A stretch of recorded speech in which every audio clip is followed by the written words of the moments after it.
বিদেশি অতিথিদের সামনে যে নাস্তানাবুদ হলাম, এটি আমাকে খুবই ব্যথিত করেছে। এবং এই ঘটনায় সবচাইতে খুশি হবে যিনি পাশের দেশে বসে আছেন, তার জন্য অত্যন্ত আনন্দের একটি দিন। ভুল তো আমরা করি, আরও হয়তো সামনে আরও ভুল করব। সেই ভুল করলে তার জন্য মাশুলও দেব।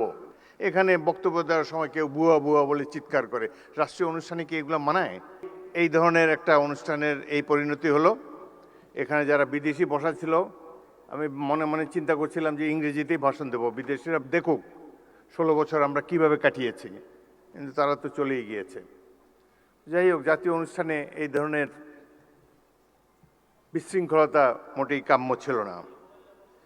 ভাই, আমরা তো জনগণের ভোট নিয়ে এখানে এসেছি, জনগণের নির্বাচিত প্রতিনিধি আমরা, হাওয়ার থেকে উড়ে এসে বসি নাই এখানে। সুতরাং এই সরকার নির্বাচিত একটি সরকার, এটুকু শ্রদ্ধা সম্মান প্রাপ্য। ভুল তো আমরা করি, আরও হয়তো সামনে আরও ভুল করব। সেই ভুল করলে তার জন্য মাশুলও দেব। কিন্তু সবাই মিলে ভুল সংশোধন করতে চাই। সকালে অনুষ্ঠানটা একটা চমৎকার একটা অনুষ্ঠান ছিল।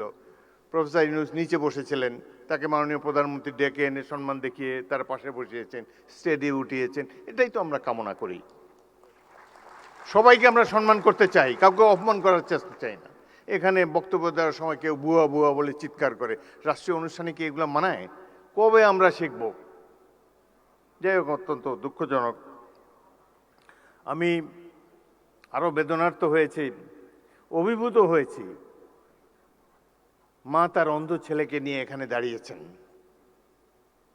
তার ছেলেটি চোখ হারিয়েছে গণতন্ত্র পুনরুদ্ধারের জন্যে, আইনের শাসন কায়েম করার জন্যে। আজকে তারা আমাদের সামনে এসে দাঁড়িয়ে যদি মর্যাদাই না পান, তাদেরকে যদি আবারও ছোটোখাটো চাওয়া পাওয়ার জন্য মন্ত্রীদের দ্বারে দ্বারে ঘুরতে হয়, সেটি জাতির জন্য লজ্জা। আজকে এই দৃশ্যটি একেবারেই অনভিপ্রেত ছিল। ভুল ত্রুটি তো হবেই মানুষের, সেটি আমরা সবাই মিলে শুধরে নেব। কোনো কিছুই তো পারফেক্ট না, মানুষ তো ভুল করতেই পারে।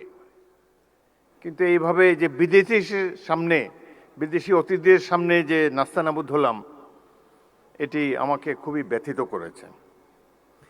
এবং এই ঘটনায় সবচাইতে খুশি হবে যিনি পাশের দেশে বসে আছেন, তার জন্য অত্যন্ত আনন্দের একটি দিন।